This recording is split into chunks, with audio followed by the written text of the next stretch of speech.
actors and actresses able to be so amazingly effective and convincing in their performances? That guy was so electrifying that it came through the television. How is it that they can move us to laughter, tears, or anger at the drop of a hat? Are they truly gifted with natural talent, as many suggest? You see this and you're dazzled by their talent. Do they possess a creative streak of genius that is unknown to most men? Or unknown to most men, are they in fact possessed?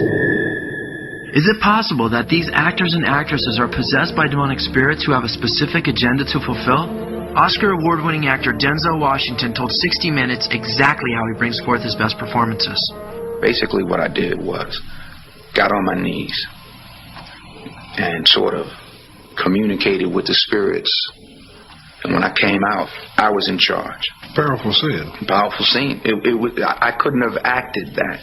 I couldn't have written that down and made a decision to play that. What, are you going to smoke that? Nope, you are. Hell if I am.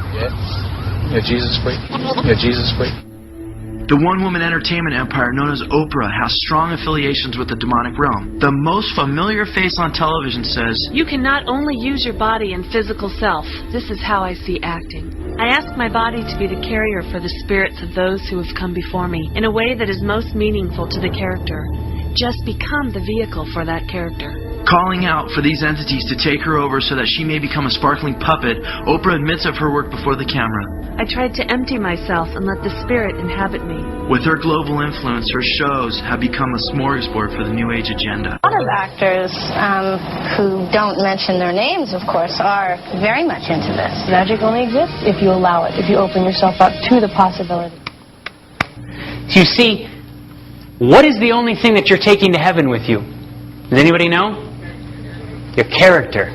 And it's made up of two things. Do you know what two things your character is actually made up of? Your thoughts and your feelings. That's it. Your thoughts and your feelings. And what do movies mess with? Your thoughts and your feelings. So, it's really important to understand in this whole realm of worship, we're dealing with our characteristics, our souls. If you look at Cain and Abel here, Cain thought he was worshiping God. Remember, he built the altar to worship God, but he said, "God, I'm going to actually worship you in my own way. I'm going to put my fruits and vegetables and the labors that I have because I want to worship you like this." And what was the result of that? God was displeased with his form of worship, and Cain became angry and murdered his brother Abel. If you look at the children of Israel, when they came out of Egypt, and they were so in need of worshiping something, and here Moses had gone up into the mountain, and he had been away from them for not even 30 days, and God had done all these amazing things for them, and they had this need to just worship something. They begged Aaron, they said, "Give us something to worship." So here they built this calf and entered into a false system of worship. And when Moses came down, he broke the 10 Commandments, and as a result, a lot of Israelites fell into that. And perhaps one of the most infamous stories of a false system of worship is Daniel and his 3 friends and Nebuchadnezzar's golden idol. Nebuchadnezzar got his idea for this idol from his dream. Here God had said, "Your kingdom will not stand." And he said, no, my kingdom, of course, is going to stand. So he builds his idol completely out of gold in sheer arrogance, saying, "The kingdom of Babylon will never fall. We will be victorious throughout the time." And hence you can kind of see how we interpret these. Our artist interpretations are obviously having them stand, in a very arrogant pose. We have many, many different systems of false worship set up today. But I would like to show you a system of false worship that we have today that has striking similarities to this story. What about this? Can you see this? Interesting. A golden idol. This is the Oscars, better known as the Academy Award or the Oscars. This is a highly, highly coveted thing in the film and television world. This is pretty much the cream of the crop, the tippy top. What does it mean to worship? Here is the dictionary definition. I just got this from the Oxford American Dictionary. To treat someone or something with reverence or adoration appropriate to a deity. A deity is, of course, a god. And number 2, an honor given to somebody in recognition of their merit. Now, aren't the Oscars giving somebody something in recognition of their merit? So by just a worldly definition here, this is a worship service. And in fact, they don't even call it just a service. What is it known as? It's known as a ceremony. The Oscar event is typically the second most watched show each year, with almost 40 million people that watch the Academy Awards, and this is in 2007. I'm not too sure if this has even grown. Do you know what the #1 most watched television show on the face of the planet is? Super Bowl. Do you know what just beat it? Michael Jackson. Just beat the Super Bowl by the most eyes watching on that around the world. Okay, Super Bowl is about 100 million. So this ceremony is a very, very, very highly watched thing in our world, okay? Now, what I'm going to show you here, this little golden idol that they have here, there's many different ceremonies. They have one that honors music and one that honors television. Now I'm going to show you a clip that Jon Stewart and Stephen Colbert will tell you exactly what this golden idol is to them, okay? Stephen Colbert and Jon Stewart.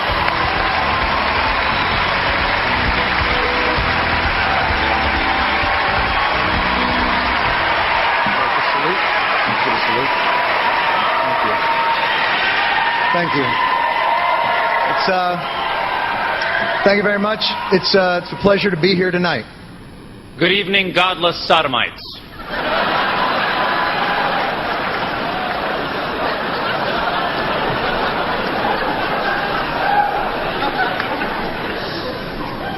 What are you doing?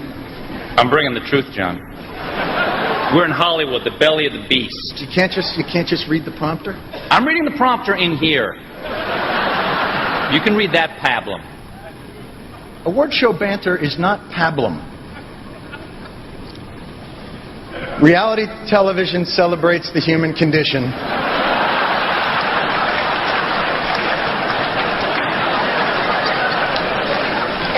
By illuminating what's extraordinary in the ordinary person. It warps the minds of our children and weakens the resolve of our allies.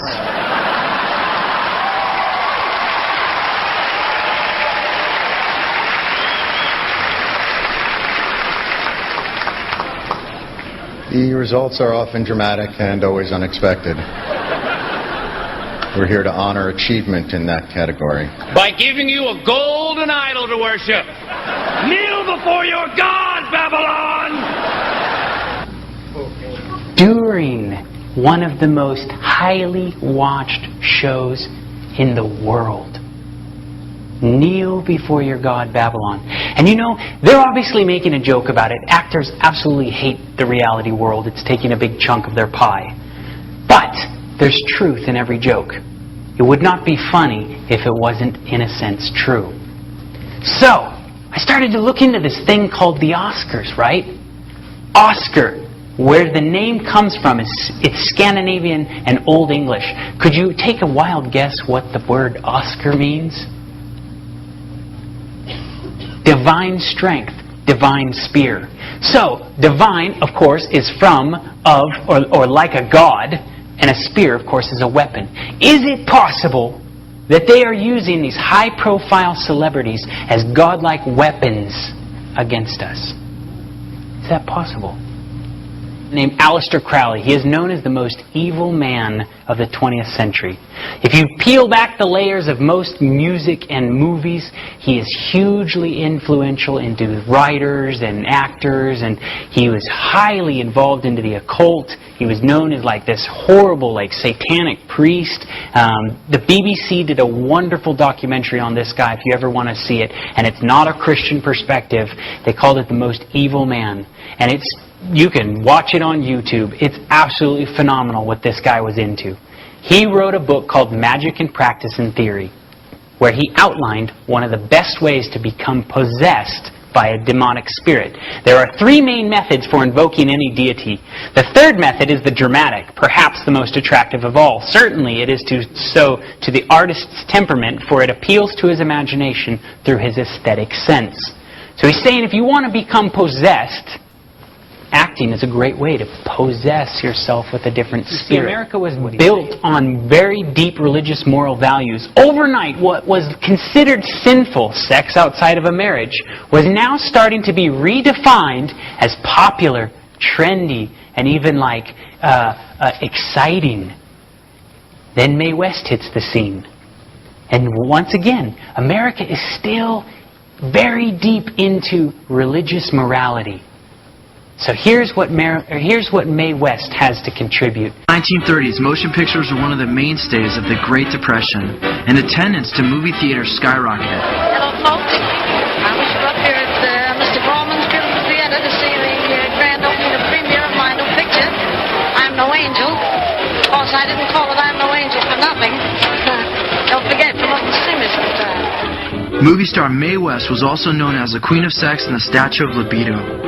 Her work helped to topple the biblical sexual boundaries that were deeply embedded in the people of the early 20th century. She can have a romance with somebody outside of wedlock. I've got another man in my life. It was pretty raw. I don't know how many that makes. It was pretty raunchy for that era. Well, when I'm good, I'm very good. But when I'm bad, I'm better. No star had greater impact in the long run than Mae West. Mae West was a one-woman sexual revolution. A one-woman sexual revolution was what she got stamped with. This one woman started to completely change the way that Americans were starting to view sex and their relationship between a man and a woman. She was hugely involved into the occult world. Her psychic, Kenny Kingston, reflects on her life, and in a documentary that Kenny Kingston openly admits, when she was upset and had no one been able to come up with a script idea, she walked about her room saying, "Forces, forces, please come and help me write a script." She would begin to hear voices and images as the plot was revealed to her. Once again, automative writing. Mae would summon stenographers to work with her around the clock, and she would lie in bed in a trance-like state, dictating as the spirits entered her. And if you really think about Mae West's movies, it doesn't take very much stretch to understand I'm No Angel, the sensational Mae Wests. You know, these are obviously speaking of biblical things, but starting to break them down. Marilyn Monroe hits the scene a little bit later.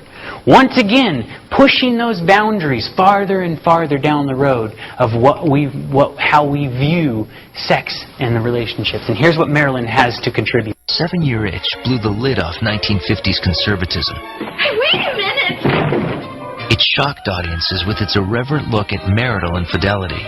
I mean, I wouldn't be lying on the floor in the middle of the night in some man's apartment drinking champagne if he wasn't married. And showcased Marilyn Monroe in her most sexually suggestive role to date. Let me just go put something on. I'll go into the kitchen and get dressed. The kitchen? Yes, when it's hot like this, you know what I do? I keep my undies in the icebox. She was the sexual icon of her particular time and became, I think, the sex star of the century. She could make you do anything in the world from that big screen. Said, what has Marilyn Monroe got that a million other women have and prefer not to show? Well, it's pretty vulgar, if you ask me. I have a message for your wife. You can see those early signs of changing values. I'd like to stay here with you tonight. I'd like to sleep here. I think it's very nice, but I'd rather it were me. I think it's wonderful. I think it's wonderful, wonderful, wonderful. Very nice. Some girl. Monroe attributed her ability to affect the public to other entities that would inhabit her and take her over. She was known for entering into deep trances before each scene. One of Monroe's close personal psychics recalled how she would draw attention from the spirit world, asking for their guidance. When she saw a camera, any camera, she lit up and was totally different. The moment the shot was over, she fell back into her not very interesting position. And I don't know how to explain that.